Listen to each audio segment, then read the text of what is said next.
Hey everybody, as I just said, I'm going to talk to you about fire safety. Starting off, you do not want to do anything with sharp objects or fire or hot objects without following basic safety first. So, keep your sharp objects away from children, and if you're going to start with fire, you need something to put out the fire, including a fire extinguisher. This is a single use, but they also make ones that can be used multiple times. But what really matters is that it's not expired, because they do expire. So you want to look for, on this one, there's that green area, the arrow's in the green area. That means the pressure's good, it's still going to work. Do not be like those people that say it's like a grenade and you just pull that pin right there and throw it at the fire. I've seen people do that. Doesn't end well. You pull it and then you squeeze and spray and pray. But yep, so basic fire safety, have something to put out the fire, and don't be using sharp objects around people who can get hurt. I'm not going to explain basic knife safety right now, but hopefully you know it if you're using knives or hatchets or anything really sharp. Okay, so fire is made of three basic things. There are three basic ingredients for making fire. Energy, which you create by striking a match, striking flint and steel, or striking a lighter. And then there's oxygen, because just like you, fire needs to breathe. Without oxygen, it can't breathe. Without oxygen, you can't breathe. So if you were a little person in your fire and you feel like you wouldn't be able to breathe very easy, your fire can't breathe. Otherwise, you'll just have no fire. And then finally, combined with oxygen and initial energy, you also need fuel. Fuel is very important. Usually that's wood. Hopefully it's wood. Basically everything else that burns for fuel is too fast, too strong, creates noxious fumes, or is really creepy if you're burning like animals or people. Don't do that. I prefer wood, usually. But yeah, so I'm gonna show you my fuel and how to get that energy started and make sure you're keeping ventilation. Okay, so starting off, you want to make sure you have all your resources pre-set up. You do not want to be making or chopping wood whilst your fire's going, because you risk it going out while you're busy. You want to have everything set up so that you can get going. Right now, I don't have a lot because I wouldn't be making a fire for very long, but I would definitely have way more than this. For instance, in my wood area, I have more wood, and I would have chopped more wood if I was going to make a bigger fire for longer. And so I just have this here right now. But these are the basic tiers of starting a fire. First, you've got Tinder. No, not like the dating app. Literally everyone who's asked me. I'm looking at you, John. This is what's going to start the fire. Catches easily, burns bright, gets that energy moving. Then you get to your kindling, which is what's going to be used to get the fire larger, get it to the size you want. And then there's what I call basic fuel, which is just straight up wood. This is what's going to be burning the longest, creating the most heat, and this is what you're using just to keep it at the size that you want. Tinder, as I said before, burns really fast and preferably really hot. So you don't want to waste it, because this is the way you get your fire started. There's a lot of things you can use for tinder, be it paper or shredded wood. You can also use cotton, but my go-to, the easiest in my opinion to get moving, is this stuff. This is dryer lint. So just go to your dryer, and once you've got you pull out like the grate thing and you get all the dryer lint, and this stuff burns like crazy. It's really easy to get caught. Lighter, match, flint and steel, it catches super easily, and it's gonna get your fire going. Next, you've got your tinder. It's gonna sort of be just smaller pieces of wood. The goal is to use this to get the fire to where you want it to be. You want it to be larger, you're gonna need a lot of kindling. If you want it to just be small, you don't need as much. I'd rather be overkill with the kindling than underkill, but definitely make sure you have this, because this is the only way you're gonna get your fire to the size you want it to be. Lastly, there's what we always think of when things are burning. Just straight up, good old-fashioned wood logs. These things burn just fine. They burn slower though, and not as strong as the smaller items. These will burn depending on how soft the wood is, how dry the wood is, how old the wood is, what kind of tree it's from. It'll burn at different speeds, brightnesses, and heats. But on average, it tends to burn through an inch all the way through per hour. So keep that in mind when you're getting the amount of wood you want. Okay, next up, we've got how to set up the fire and your resources so that it will actually burn. So basically, what's going on here is I've constructed a little structure out of my tinder and my kindling so that I can get the fire going. Now there's a few different structures you can go with. This one I prefer, at least to get started with, which is called the log cabin, because you got these overlaying pieces of wood that allow plenty of ventilation in from the sides and the bottom. And I put my tinder in the middle so that it will light and spread out. And eventually, if I put some stuff on top, up. And that should burn pretty good. And this is how you're gonna get it going initially. I do have it on paper plates so I can move it around a little easier and get it underneath the grate.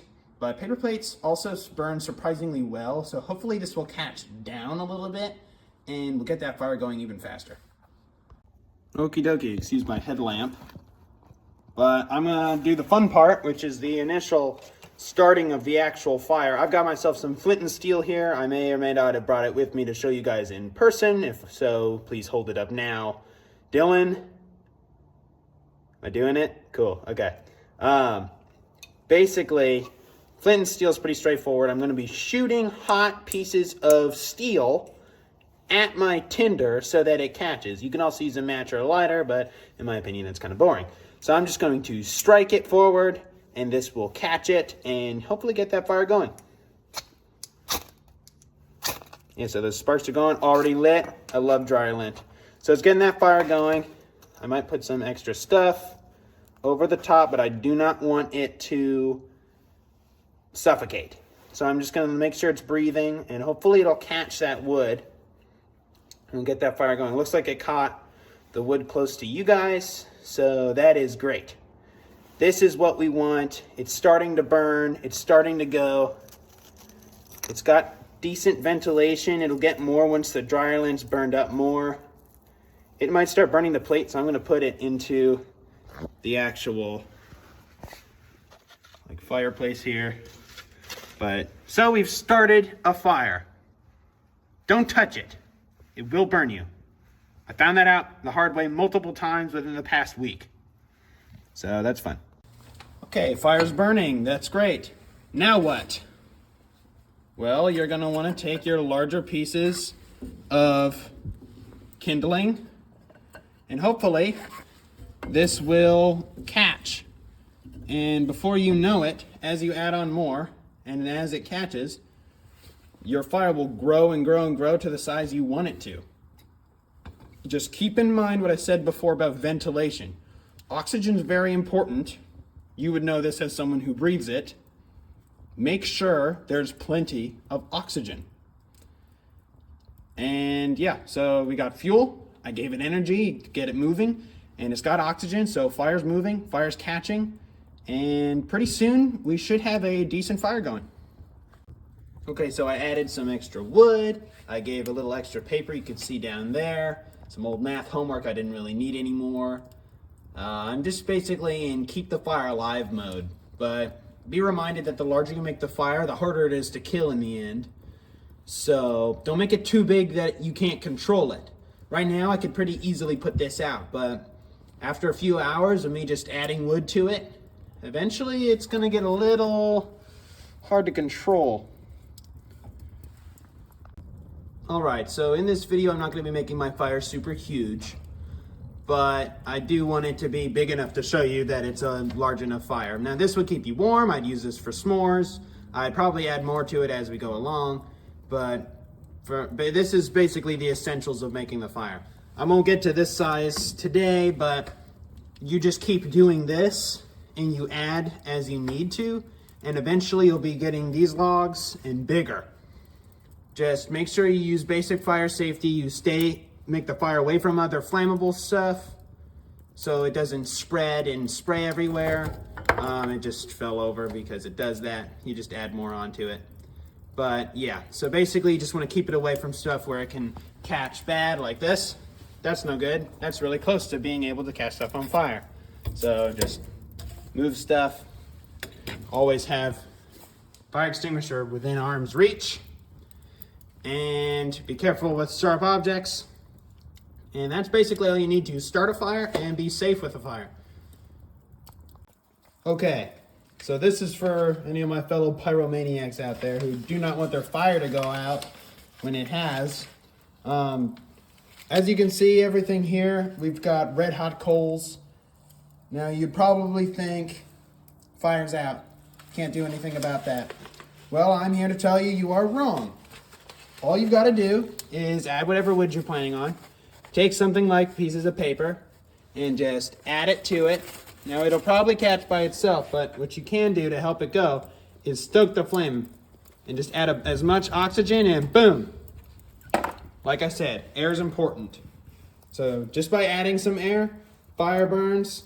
Next thing you know, you got your fire restarted again. This is a great way to reuse coals. Instead of needing to restart and waste your tinder, this is a much easier way to get your fire going again. Now, let's say your fire went completely out, like this, but it is still red hot, but you are done, and you're not a pyromaniac like me, and you just are done with the fire. You want to put it out safely. You want to get something like this water here, and you can use dirt, but either way, you're going to have to be really thorough. Sorry, I'm trying to open the water. Okay, so water's open.